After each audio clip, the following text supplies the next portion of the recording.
আবু সাইদের রক্তের বিনিময়ে নাসির কমিশন এখানে বসেছেন এবং এই রক্তের বিপ্লবের পরিবর্তে একটি কমিশন হয়েছিল, যেটার নাম হচ্ছে আমাদের নির্বাচন সংস্কার কমিশন বদিউল আলম মজুমদারের। এটা মজুমদার সাহেবের কমিশন নয়, এটা ছাত্রদের রক্তের বিনিময় কমিশন।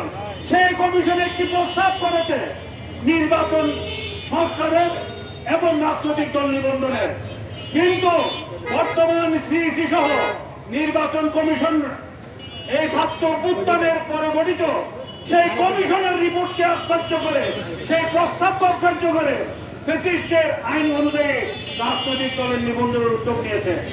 তারা কত দৃষ্টতা দেখাচ্ছে। এই যারা বিপ্লবের যারা নায়ক ছিল সে সমস্ত রাজনৈতিক দলগুলিকে তো নিবন্ধন দিচ্ছেও না, আর যাদেরকে দিচ্ছে তাদের দাবি হচ্ছে শাপলা প্রতীক। কিসের কারণে তাদেরকে শাপলা দেওয়া হচ্ছে না? শাপলা তোমাদের বাপের প্রতীক নাকি? আমি চাই অবিলম্বে তাদেরকে শাপলা প্রতীক দিতে হবে এবং অন্যান্য যারা রাজনৈতিক দল বিপ্লবের পক্ষে এবং যোগ্য যারা আছে তাদেরকে নিবন্ধন দিতে হবে।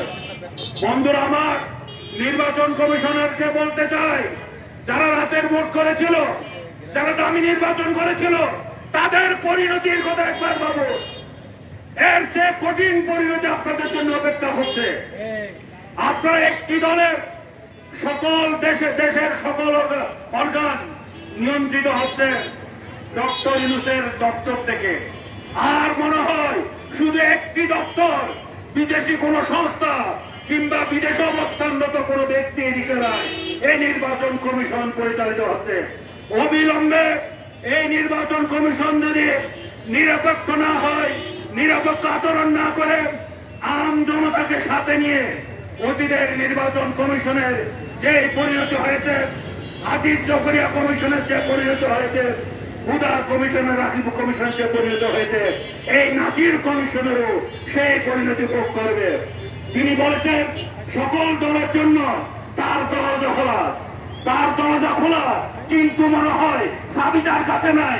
তার কাছে ইশারায় অন্য দলের নেতাদের সাথে সাক্ষাৎ হয়।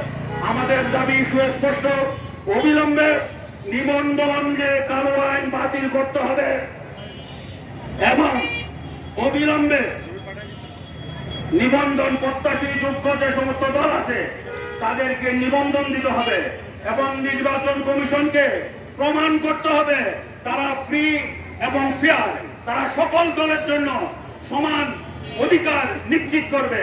না হলে আমরা বলতে চাই এই নির্বাচন কমিশন দিয়ে